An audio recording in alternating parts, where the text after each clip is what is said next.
one cohesive, dedicated force. And the threats to our nations, they don't sleep. They're watching our every move. Iran, Russia, China, North Korea, ISIS, Al-Qaeda. They may be watching this right now. Our military should not be mistaken for a cable news gabfest show. We don't care what you look like. We don't care who you voted for, who you worship, what you worship, who you love. It doesn't matter if your dad left you millions when he died or if you knew who your father was.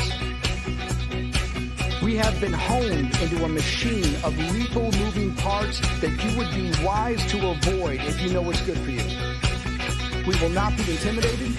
We will not back down. We've seen war. We don't want war. But if you want war with the United States of America, there's one thing I can promise you, so help me God.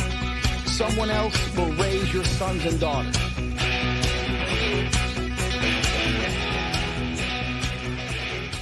I want to make it clear that the views expressed by our hosts are not considered the official stance of MBR Views. Remember, this is all about having fun and enjoying the ride. Find us on the web at mbradio.us.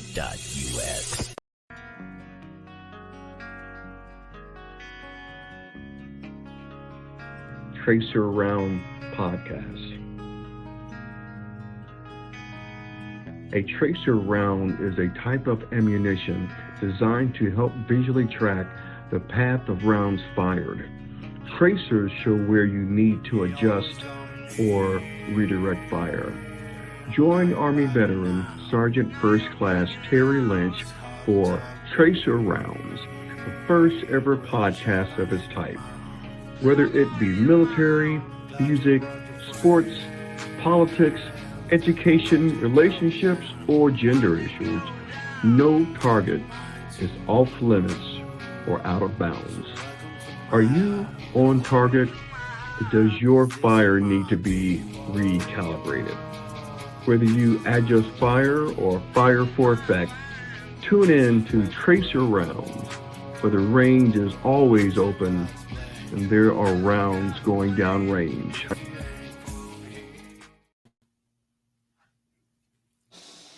Hi, welcome to Tracer Rounds. My name is Terry, your host, and I have with me in studio the Director of Operations for Team Rubicon, Son Walker. Please tell me I said your name right.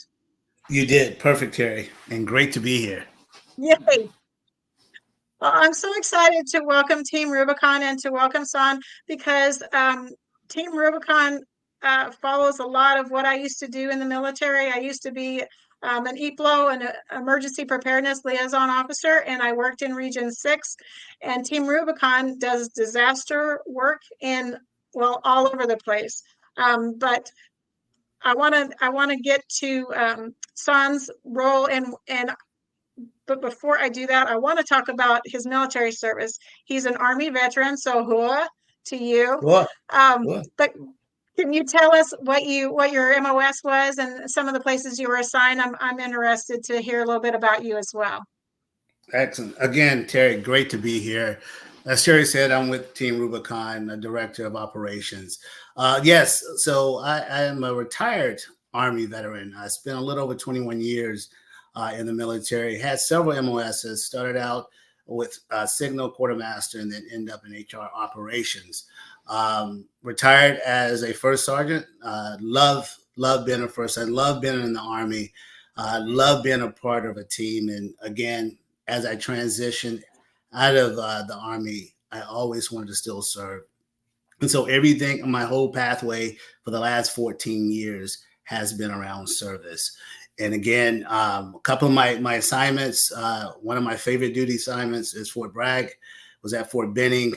Spent some time at Camp Fort Wainwright in Alaska, which was my favorite duty station, even though it was cold.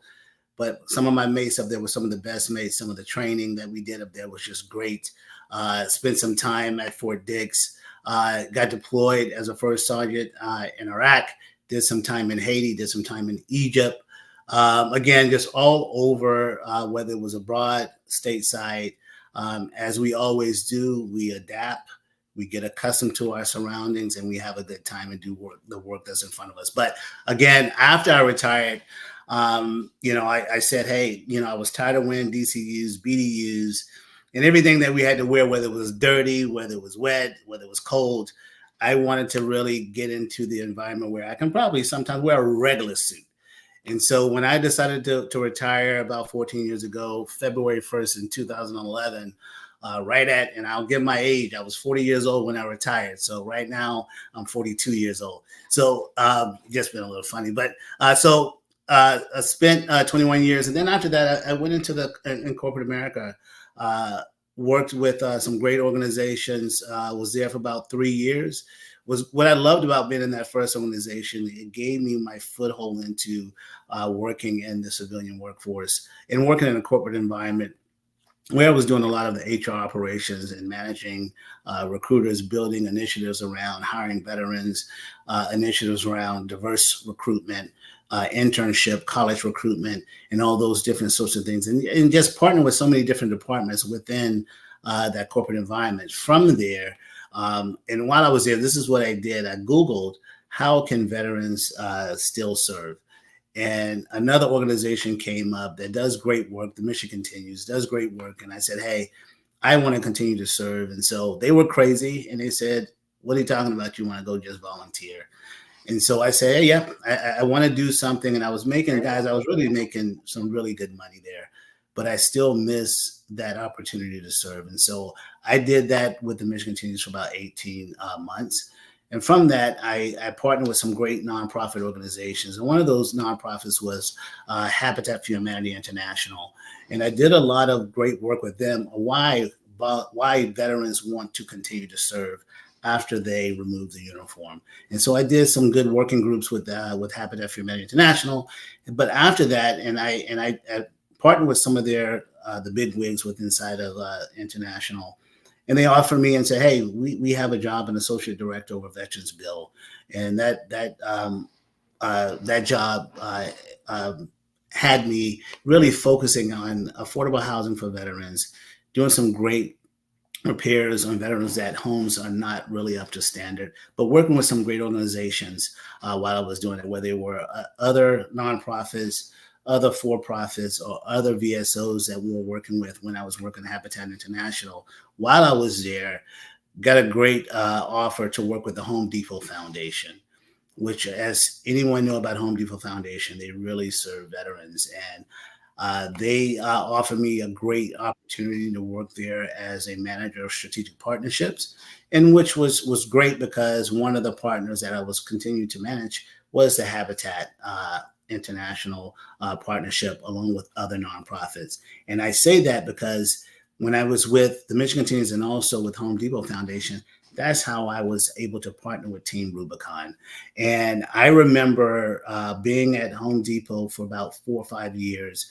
And while I was there, I used to fund Team Rubicon and the great work they do around disaster response, long-term recovery, some of the employment opportunities within inside of Team Rubicon. So I was able to get to know Team Rubicon from 2014 all the way back then until one time I ran across a job description. And it was while I was doing some consulting work. After I left the Home Depot Foundation, I started doing some consulting work. And I ran across this beautiful role, Director of Operations of the South Branch. And when I read it, it just spoke to me. And if you know anything about service, if you know anything about giving back, if you know anything about commitment to make sure that communities are well taken care of after they're left on their worst day, anybody would have been sold on that position. And so once I saw that Team Rubicon was hiring for a director of operation, and me knowing them again since 2014 and how they operate, and me being a volunteer with them as a corporate partner, I saw the great work.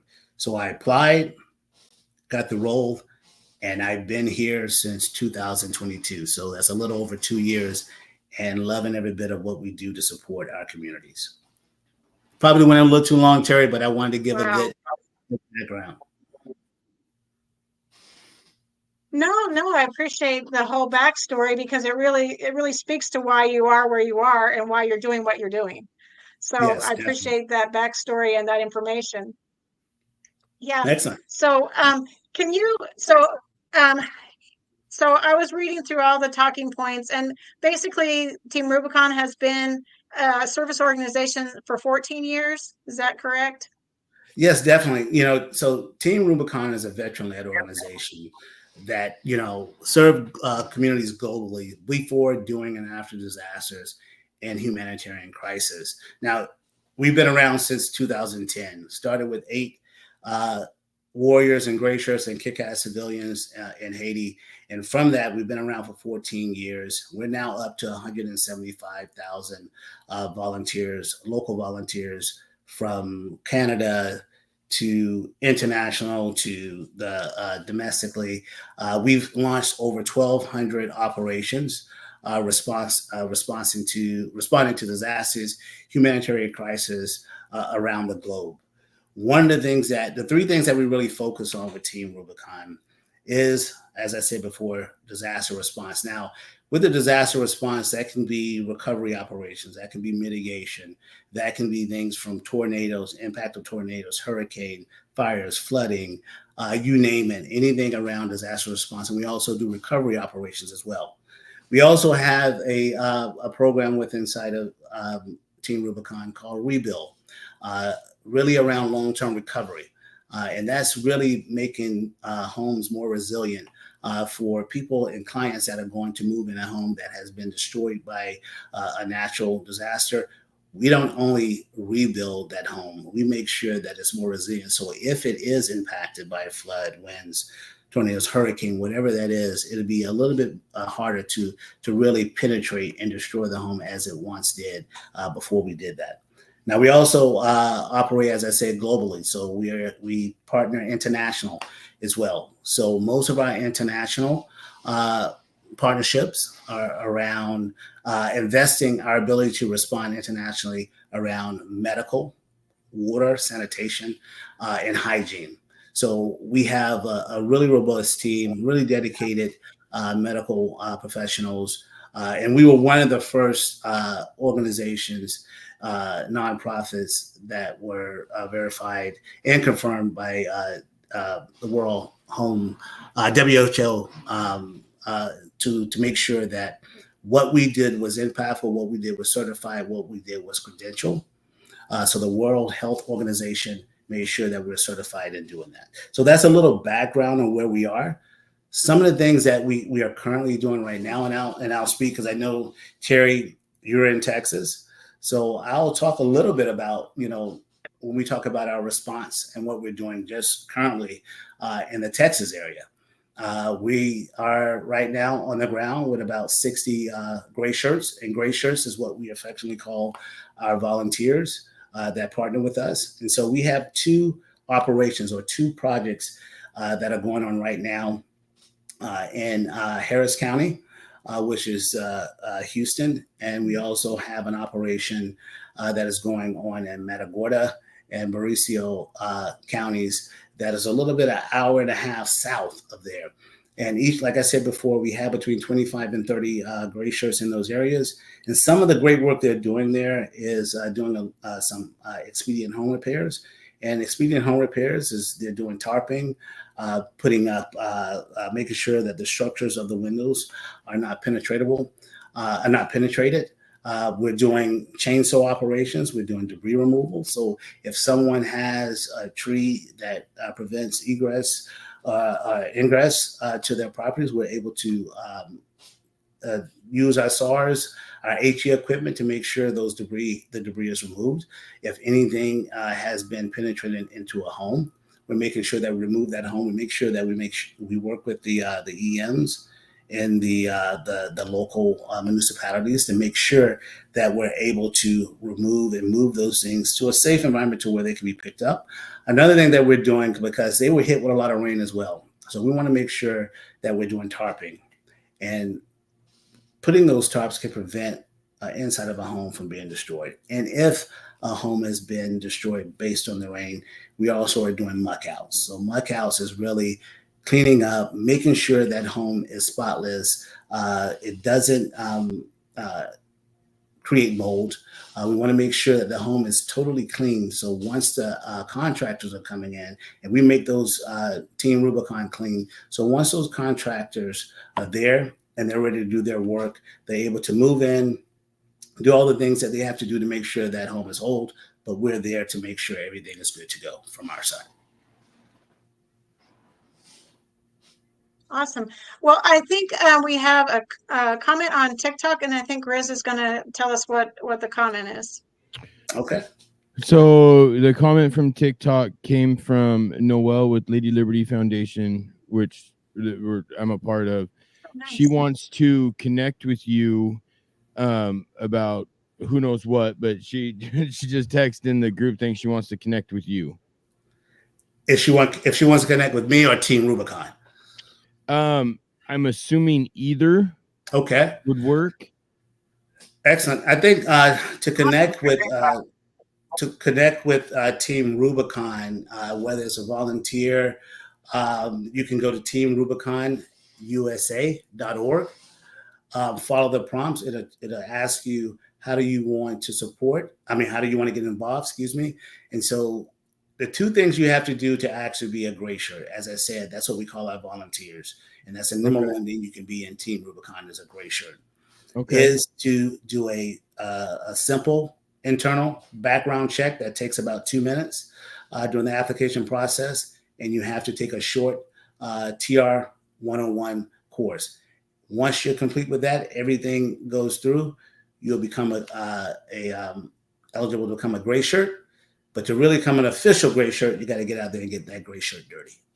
Okay, so one other thing is not personal with her, but with our foundation. It's called Lady Liberty Foundation. We help a lot of the ways that you do, except we're more personal with veterans and first responders, trying to help them versus doing like disaster relief type of stuff. So she asked how we could come together to possibly help you guys and vice versa type thing. I think one of the best ways, and we've partnered with external partners. So for instance, if this organization has a great relationship within the communities, and we know a veteran that needs our help, or we know a first responder that needs our help, sometimes when we're using crisis cleanup, or we're using any of our other partners to really evaluate which clients are in need of what we do, sometimes we partner with external partners that can have that access and can provide us that connection with those veterans that may need our help in those areas. So awesome. That's what we do that quite often. Thank you. She just said yes, so she'll look into that. Excellent. So I'm gonna mute myself back. Okay, we need to take a break, but when we come back, we'll continue discussing Team Rubicon and the great work that they do with Son Walker. So hang on to your questions. You can put them in the chat, or you can call in, and we'll be back in just a moment.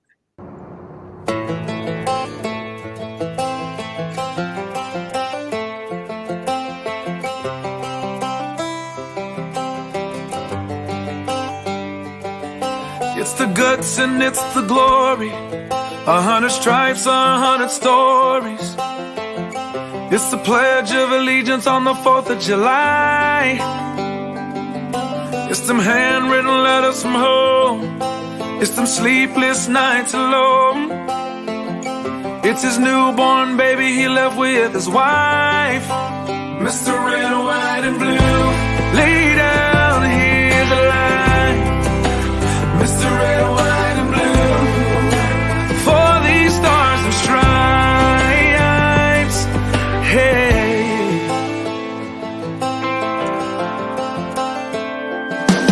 from the fields of Indiana to the swamps of Louisiana to the golden coast of California, Uncle Sam's the only family he's got. His purple heartbeat won't stop, and his 18th birthday was the day he was born. Mr. Red, White, and Blue, lay down, here's the line. Mr. Red, White, and Blue, for these stars and stripes.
opinions expressed in this program are those of the speakers and do not necessarily reflect the views or positions of any entities they represent.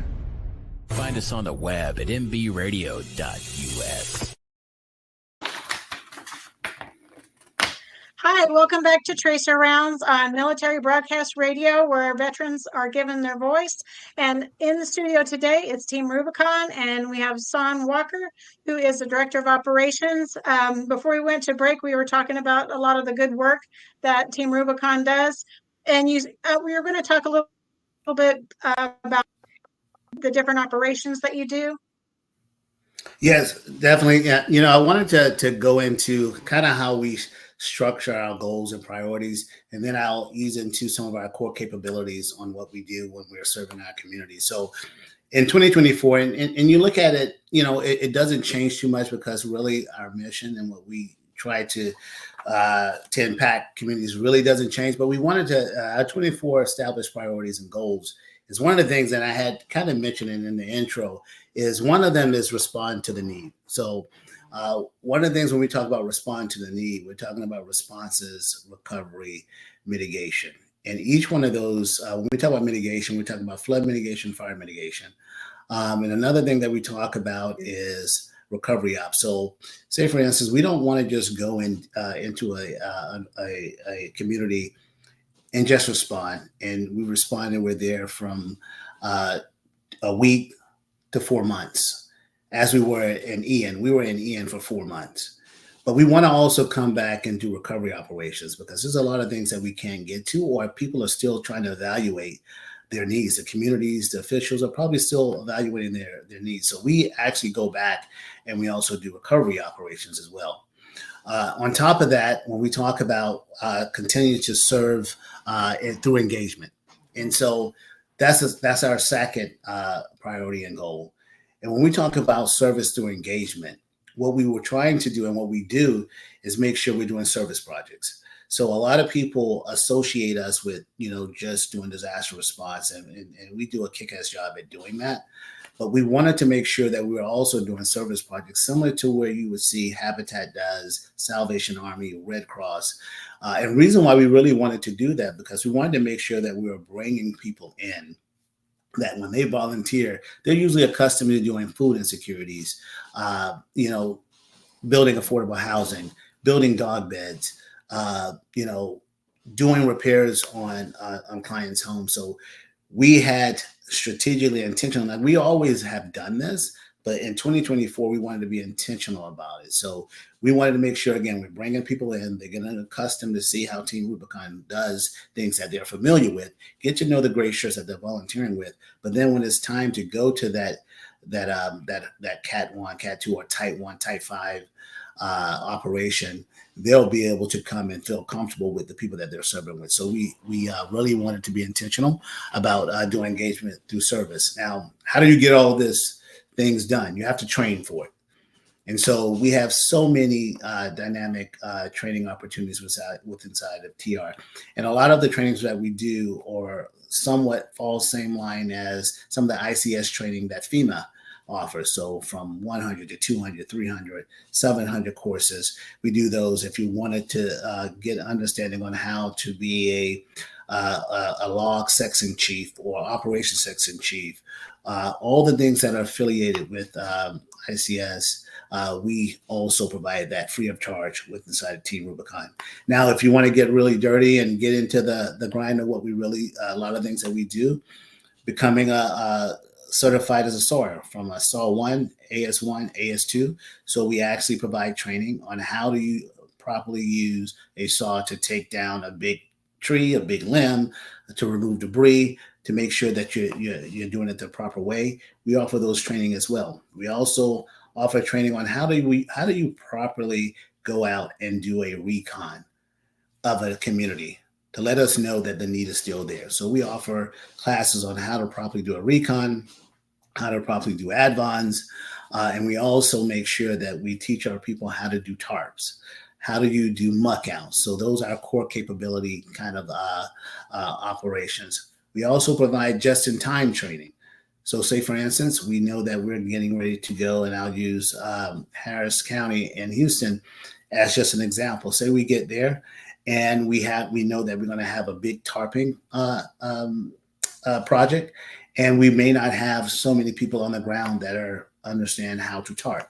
So we would have flying an instructor, and we usually are able to evaluate that prior to hitting ground. We'll evaluate the need and the lack thereof as our gray shirts with that capability, and we'll provide just-in-time training during that operation. So we get people qualified on how to tarp during that time. We do the same thing for if we know that is saw heavy, that we're going to be doing a lot of debris removal, saw work.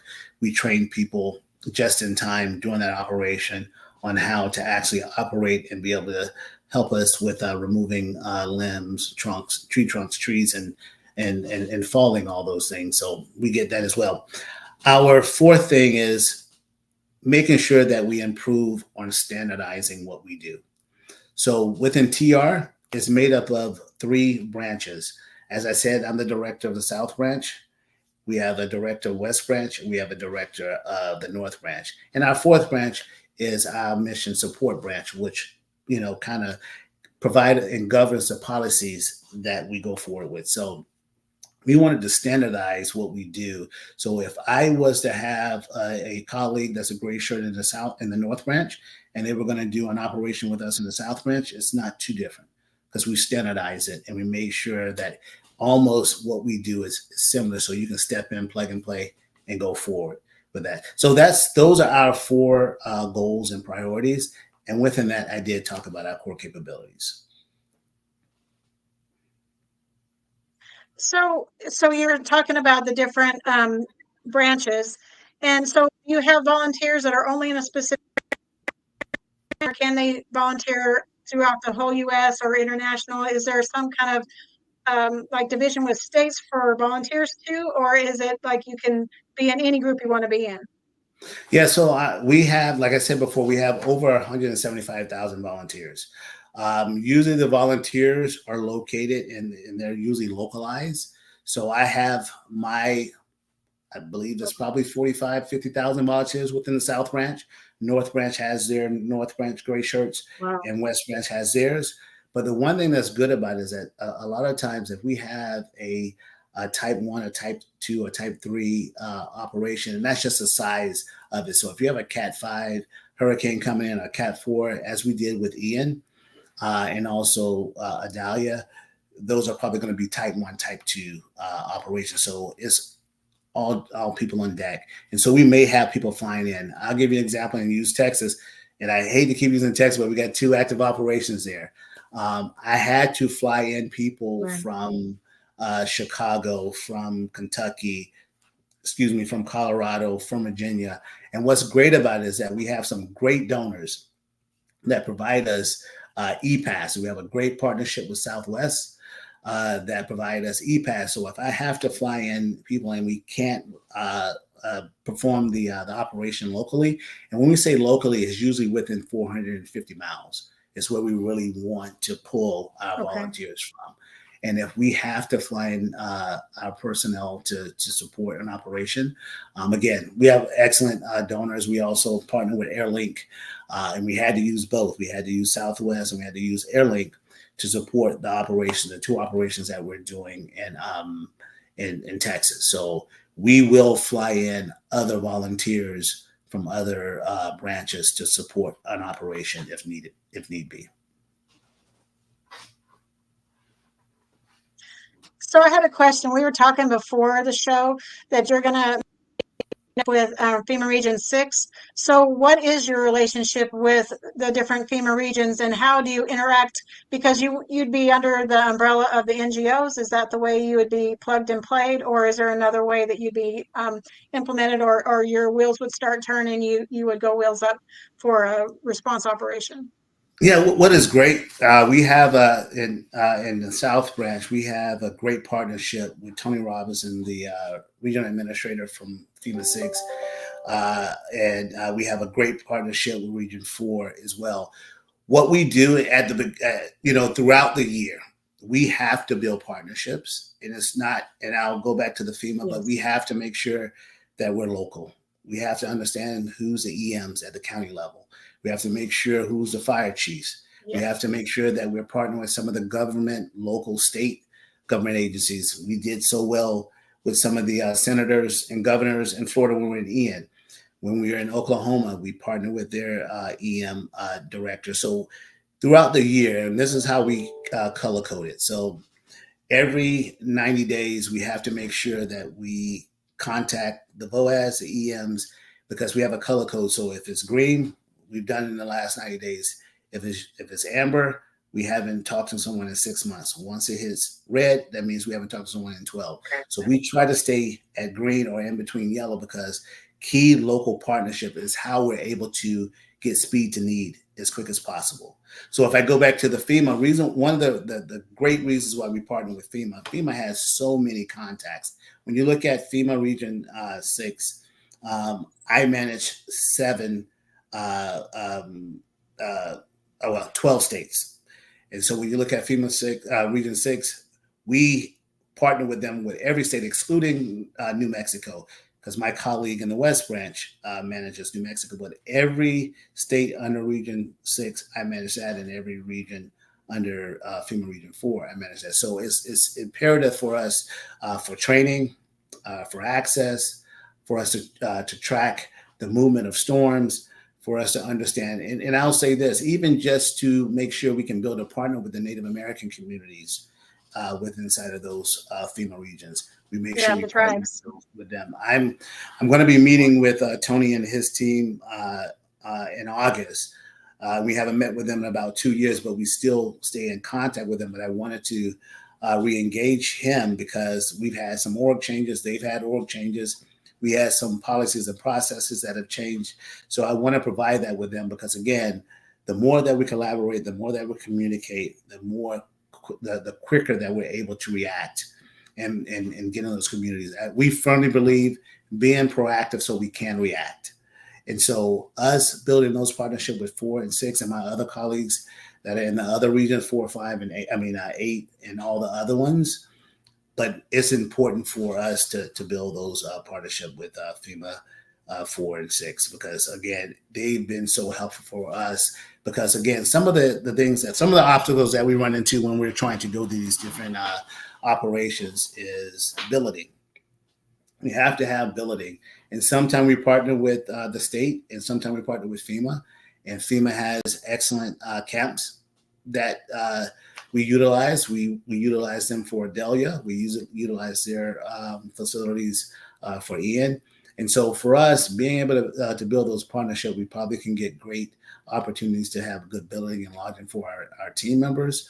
We also make sure that we partner with different organizations around meals because sometimes, we're in areas and people love to feed gray shirts. And so sometimes we get in kind donation for meals. Also, and as you know, sometimes in the military, we're usually used to austere environments. And sometimes when you deploy with Team Rubicon, that happens. So we try to make sure that we alleviate some of that as much as we can. And so the way we do that is partnering with some great local, federal, and state agencies that can really assist us in some of those as well as great corporate partners. Right. Well, we're going to need to go to a break, but when we come back, I want to ask a couple questions, so I'll let you think about one of the answers while I'm gone, but I want to know how Team Rubicon got its name. That's first. And then I wanted to see if you connected with Item C in Oklahoma, and we'll talk about that when we come back. So if you have any questions, though, you can put it in the chat and we'll address it when we come back, but otherwise we're going to hit a quick commercial and we'll be right back.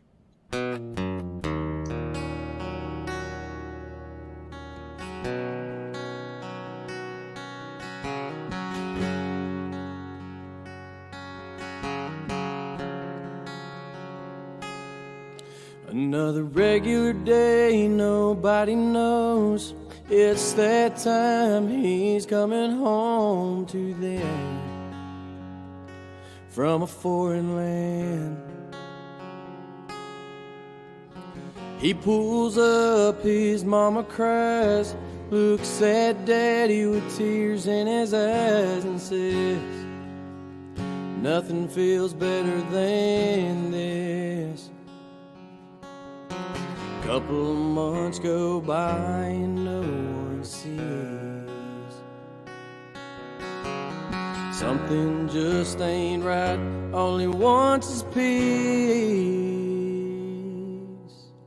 He needs help, but he don't know the path to take or the way to go to be free and put his mind at ease.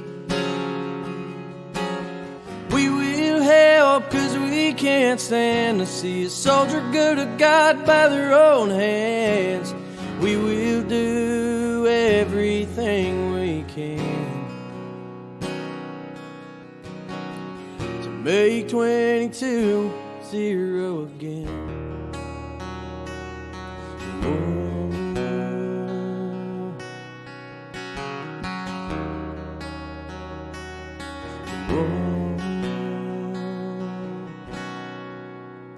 He gets help, but he still feels off. Sees an ad on the TV about a dog bad and said, this is a man's best friend. Whoa, so he goes one day and he picks it up. Never thought a dog could bring so much love and put a smile on his face. But he's finally found a saving grace. He needs help, but he don't know the path to take or the way to go to be free. Put his mind at ease. We will help, 'cause we can't stand to see a soldier go to God by their own hands. We will do everything we can to make 22-0 again.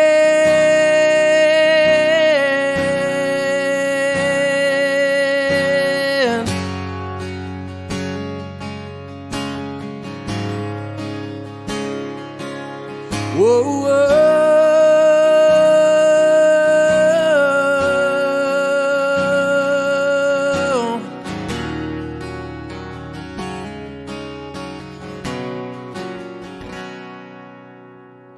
He needs help, but he don't know the path to take or the way to go to be free. Put his mind at ease. We will help, 'cause we can't stand to see a soldier go to God by their own hands. We will do everything we can to make 22-0 again.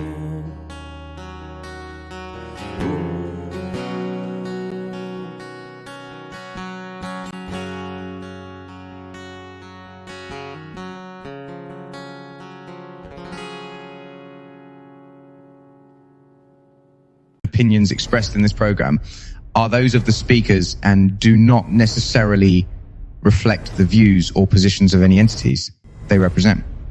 Find us on the web at mbradio.us. Hi, welcome back to MBR, Giving Veterans a Voice. You're on the Tracer Rounds podcast, and my name is Terry, and I have with me in studio Son Walker, who is with Team Rubicon. And before we went on the break, I asked him to give me the backstory on how Team Rubicon got its name. Excellent, Terry. Thanks for that opportunity, man. It really is a great story, and I hopefully I can give it justice in my version of telling the story.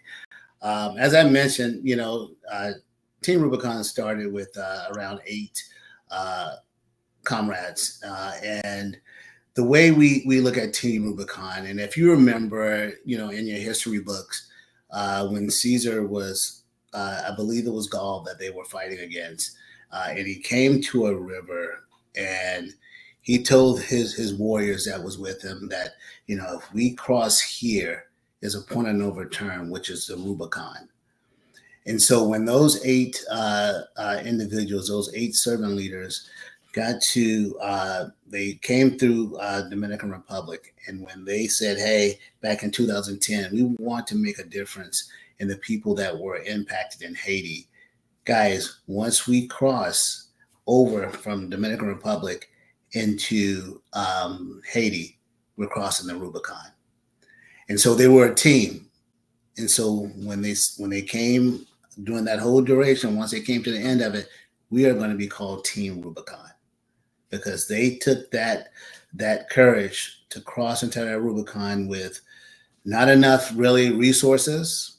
People really didn't know who they were, but they wanted to give back. They wanted to serve. They wanted to be the greatest servant leaders that they could be at the time. So they took that courage and crossed over into Haiti, and that was their Rubicon. And the way we kind of have, and I told you before, what we affectionately call our gray shirts. Our volunteers are gray shirts. So that gray shirt came about when they were looking for, say, okay, we need a uniform. We need something that people would know who we are. And we need something cheap that still let people know who we are.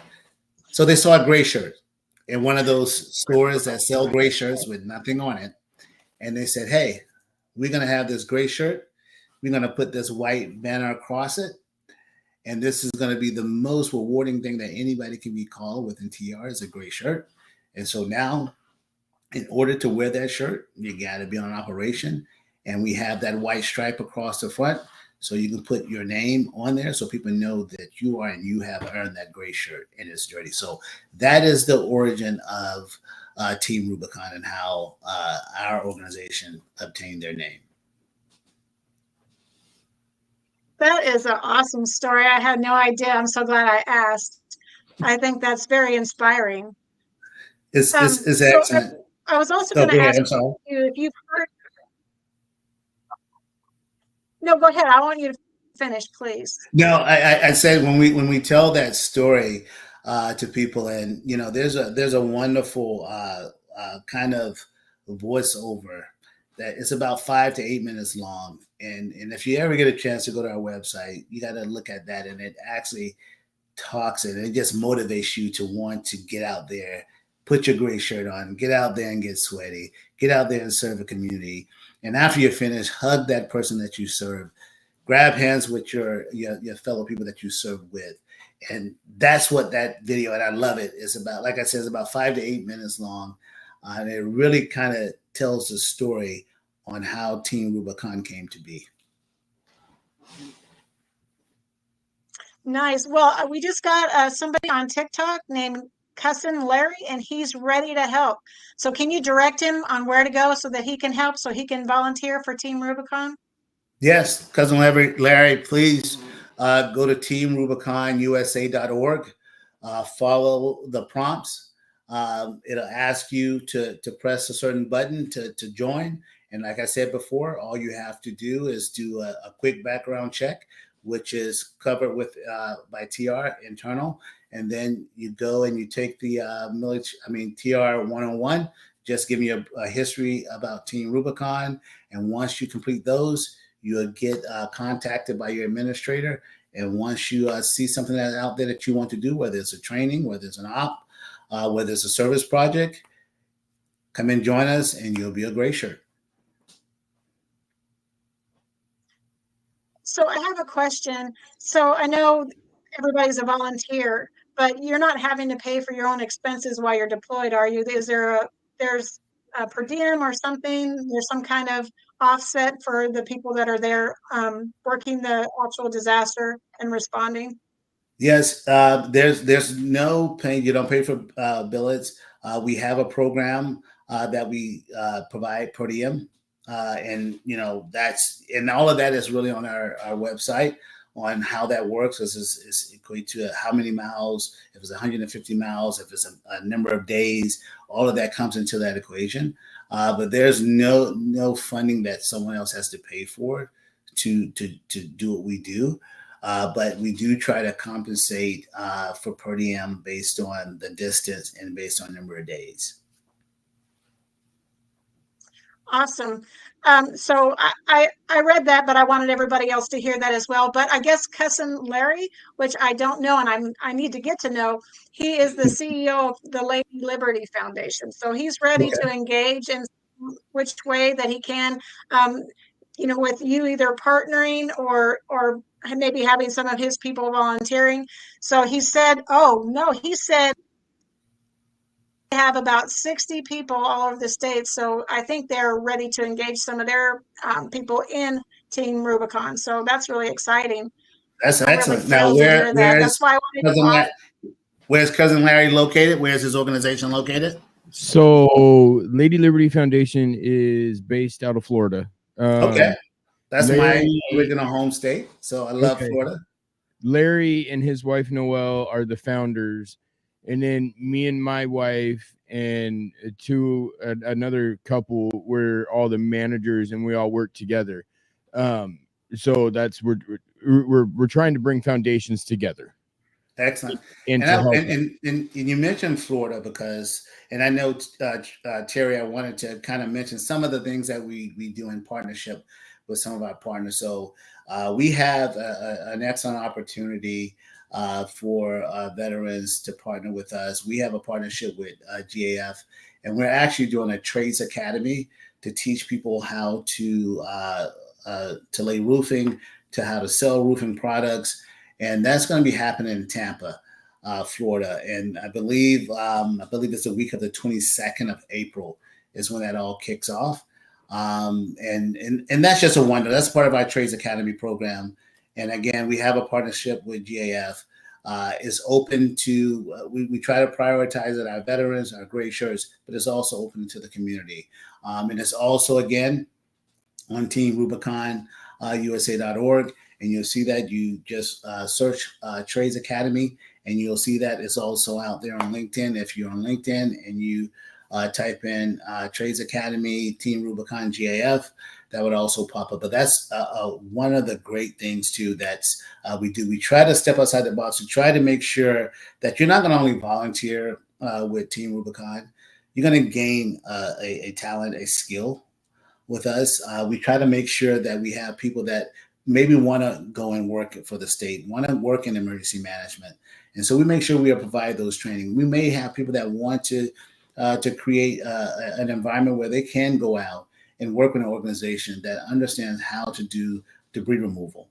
And so we train that. We may have people that want to work with a company that actually goes out and does their own muck out and all the things that we do to make sure that these homes are clean and ready for contractors. But again, we always look to that. We're not trying to just bring TR veterans, first responders, and some of our kick-ass civilians into what we do, but we're trying to prepare them for them as well to be self-sufficient.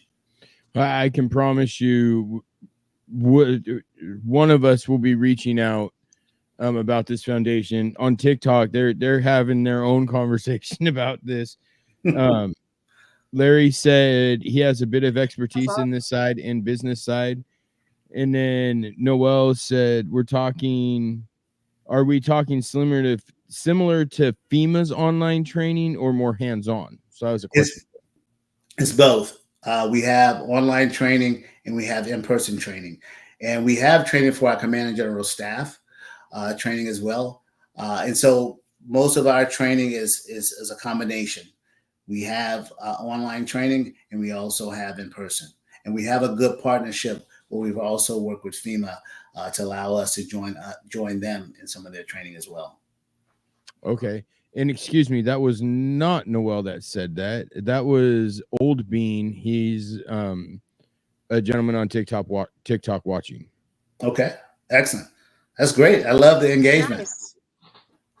And there's another question for you. It says, what about crisis training? Do you guys have anything along those lines?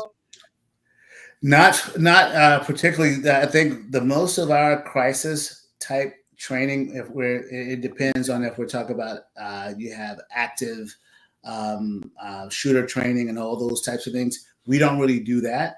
What's interesting, my Florida associate is working with a organization down in Florida to be role players to help an organization train if any type of active shooter occurs. But internally, we don't train crisis. Now, the only one that does that type of training is probably international. is our international team, because some of the things that they go into could be hostile. And so they work on different type of crisis reaction type training that they prepare for the international side of what we do, and that's TRI for short, but it's Team Rubicon International, and that's also accessible on our website as well. Awesome. So I know there's a Team Rubicon Canada too. So is that part of the international, or is that totally separate? That's separate. It was great because every year we have a hurricane exercise at our National Operations Center. So if we activate our EOC, we have an EOC that's headquartered out of our NOC in Dallas, Texas, in it's really Grand Prairie. And it was great. We had our training, I believe it was this past May, and we invited TR Canada to partake in that, and they enjoyed it. That's the first time I really met a lot of their key staff members, but we try to make sure we partner. Again, I mentioned that standardization of what we do, but it was great to have TR Canada come and join us for that week that we were in Dallas at our National Operations Center. But we had that training because we were preparing. We do that every year right before hurricane season, because we want to be ready for when that EOC needs to be activated. And we activated it last year for Adalia, and we activated that EOC the year prior for Ian. Well, that's interesting that you mentioned you have an EOC in Grand Prairie. I also worked for the city of Grand Prairie as well, but EOCs are kind of my thing. So when you come to town, if you don't mind, will you show me the EOC in Grand Prairie? Because I'm only a hop, skip, and a jump from there. Yeah, definitely. Like I said, my deputy director, and my ops manager will be there from the 6th to the 8th, and I have your email. I have your contact. You have my contact information. I'll let you know when we're in town, and I'll give you a tour. Yeah. Excellent. That would be awesome. That would be awesome. I'm sorry. I know that I had mentioned a little bit about our core capabilities, and just go over them real quick, because just want to show the variety of the things that we do when we're supporting our community. So if you look at, like I said before, and I mentioned this a couple of times, we do debris removal. We do expedient home repairs. We do EOC support. So not just for TR EOC, but we would support the EOC in Florida, the EOC in Carolinas, EOCs in New Mexico. I had a tour of the EOC in Oklahoma. We also do hazard mitigation. So we make sure that flood mitigation, fire mitigation, but we also do home ignition zone work. And home ignition zone work is making sure that areas around a structure or around a park has all the things alleviated that will cause fires that will impact that structure. So we do home ignition zone preparedness as well. We do incident management, site surveys. The site surveys that we do, those help us to make sure that when we get to a site, I'll get to a community, that we have a team of individuals that actually go out and actually do an evaluation of the site before we actually send individuals out there. So we may have a site survey team that goes out, and they'll find 10 potential work orders. And so they upload that information, so we're actually able to pull those. So we have people that go out and do site surveys. Route clearance is making sure that we're able to create ingress and egress for certain first responders or for communities. We also manage volunteer management. So we may get a request to manage a group of volunteers for different organizations so we can support a community. We did that in Dallas for the tornadoes. We worked with an organization to manage their volunteers that were going to help impact a community. So we do a plethora of different things, and we do them all. And I don't want to just say it for TR. We train to make sure that we're experts when we get on the ground to do those things. But I just want to go over some of our core capabilities. Well, I appreciate that. And I appreciate Lady Liberty Foundation being on tonight. And Cussing Larry said he's looking forward to connecting. So I'm so happy that there's connections going to happen, because I think both organizations can do really great things together. So I'm really excited about that potential and that opportunity. So shout out to Cousin Larry with the Lady Liberty Foundation, because we appreciate that connection and that willingness to help and serve. So I wanted to tell you, I've done a lot of disaster work in Oklahoma. I was assigned to Oklahoma. That was my state. I was in FEMA Region 6, but I was the state representative for Oklahoma. So I wanted to just touch base to see if you knew about Item C, which is the Intertribal Emergency Management Coalition, and they are the ones that do all the tribes are a part of it. It's an emergency management for Indian Nation tribes. And so that's the organization you want to partner up with when you go to Oklahoma, because they have all the resources. They have all the hotels. They have all the food. They have the best food ever. Let me just say, if you need food, they've got it. Like they go above and beyond. So I would partner up with them because they really are very strong across Oklahoma and very strong with making sure that all their partners are taken care of. So any work for any tribal nation homes would go through them. I would love to for you to make that contact with us. I know when I was there, I was in Oklahoma at the Oklahoma Emergency Management Agency conference earlier this year. So I got to meet several people while I was there. But as you know, you have to make sure you have the right connection with the tribal nations to make sure that you're welcome into that space. And so I would love to be able to, if you can point me in the right direction, we definitely want to be able to make sure that we can make a difference, because a lot of the different reservations, a lot of the tribal nations, they are being impacted, even without disasters, just with some of the things that we can do to help repair some of the deficiencies that may be at their homes. We want to be able to partner with them. We were able to partner with, I believe it was with the tribal nation Homa, and I believe it was in Oklahoma, or maybe it had been Louisiana.